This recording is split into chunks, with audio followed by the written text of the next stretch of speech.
And we are VIMTV Velocities in Music. If you guys picked this episode, good job.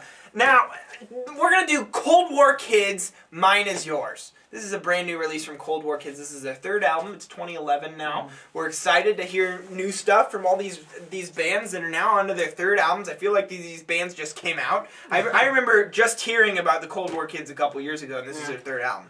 So what I would describe these guys at, I mean, I would even go as far to say that David Gray is the first thing that comes to mind, but a lot of the compositions are kind of like what the latter albums of Kings of Leon have done, with a lot of just really clean production and lots of guitar. Yeah. But Brandon Flowers, to me, they sound like a little bit more sophisticated Keane. Yeah. A Keane that tries, that's actually making music and not just trying to keep up with the times. That's just a personal opinion. Don't bite my head off.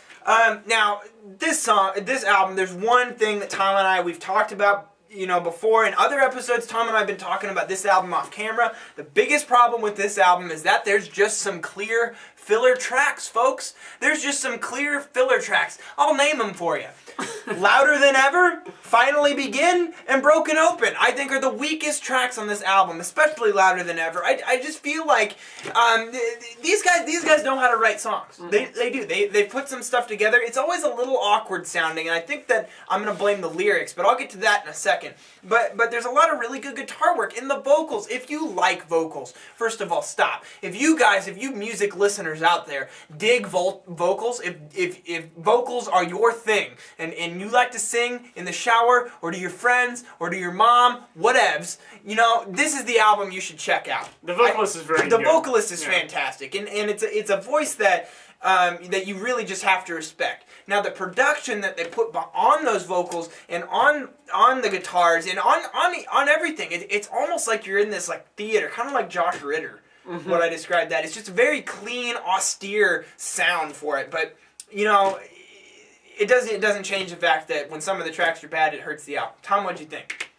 I mean, that's absolutely it. I mean, some of these tracks are just so good, and you listen to them, and they sound original, they sound heartfelt, they've got hooks and melodies that grip you, and then right next to it will be a track that you just feel like is a lot more generic, that isn't as believable or authentic, and that dichotomy of this album just, I mean, it doesn't ruin it. This is still enjoyable to listen to. Even the weaker tracks aren't bad, but it's just disappointing when you hear these songs that they just clearly aren't going for as high a standard as some of the others. It's a really disappointing thing in an album. Now, one thing that made this album a lot better for me is track 7, Sensitive Kid. I could understand some people maybe not liking that song. It's kind of weird. The lyrics are kind of, not quite goofy, but not quite, it's hard to know what to think of the lyrics in that song. But just this change in the sound, in the production, in the attitude of the instrumentals is such a needed change in this album that without that it would get so stale. And after that, going into Bulldozer, which is another very good track on this album, it almost saves it. It almost just pulls it right out of the deep end for me. Yeah, because before that point, I mean, the album is very so-so. Exactly, and I think that Mine Is Yours and Royal Blue are good, and then Finally Begins through Skip the Charades is just a stale chunk of the album. Not terrible songs, but just not bringing a lot more to the table. Yeah, and I think a lot of that has to do with some of the lyrics are just not that hot on this album. Now, there's some spots where I think the lyrics are very good, like, say, in the track Bulldozer. The line, Bulldozer, what did we name you for? You're the last resort to start over. That's pretty good. I gotta give him credit for that. But, overall, I felt like some of these lyrics pretty stunk at times, too. So, this dichotomy doesn't sit well. I don't like it when bands are inconsistent. I want consistency throughout. If you're going to have good songwriting, let's have good songwriting throughout. If you're going to just have good tracks throughout. Generally, that's a good strategy to make a good album.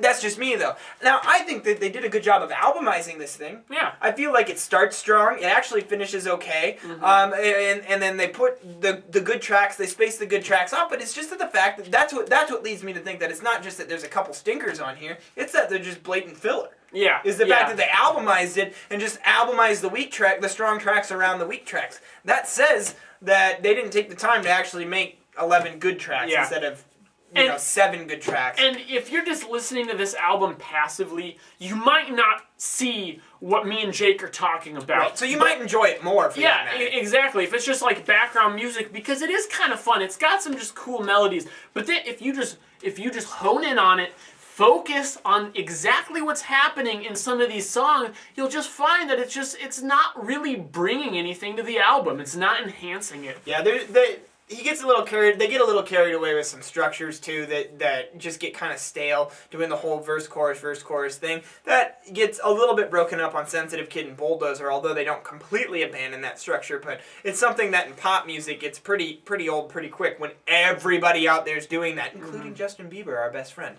So that's something to keep in mind too. But Tom, I agree with you. I think that if you guys got to do a personal inventory on yourselves, if you really think about the music that you listen to, if you're an active listener, you're a total analyzer, kind of like what we are, and would you consider yourself a music critic on your own? I mean, then I don't think this will maybe be your cup of tea. But if you like vocals, for one, or if you're just kind of a passive listener and don't really care, you just like some good things, this is going to have something to offer. This is definitely not an awful album. It's just it has a couple of things that really just knock it down out of what I think could be an 80s album if they were to just clean some things up. The filler kind of cleaned up the lyrics a little bit. I think you got yourselves a pretty good album, so around an 80. I'm going to give this a 68, though. I'm going to give it a 66. Yeah, so it's right around, it needs a little work. That's where our 60s albums are, our beloved 60s albums. They got some good qualities, they got a couple things to work on to clean up, and they'd be skyrocketing. But what do you guys think? Did you like Mine Is Yours by the Cold War Kids? I know that this band had a lot of buzz when they first came out, but they've been kind of going a little bit downhill since then. So if you're a Cold War Kids fan, I'd love to have a conversation with you guys. We're going to keep bringing up this idea. What do you guys think about video chatting with Velocities in Music? Let us know at www.velocitiesinmusic.com or youtube.com/velocitiesinmusic. Got anything else? No. I'm Jake. I'm Tom. And we are VIMTV. Thanks for watching, everybody. We are moving music critique forward.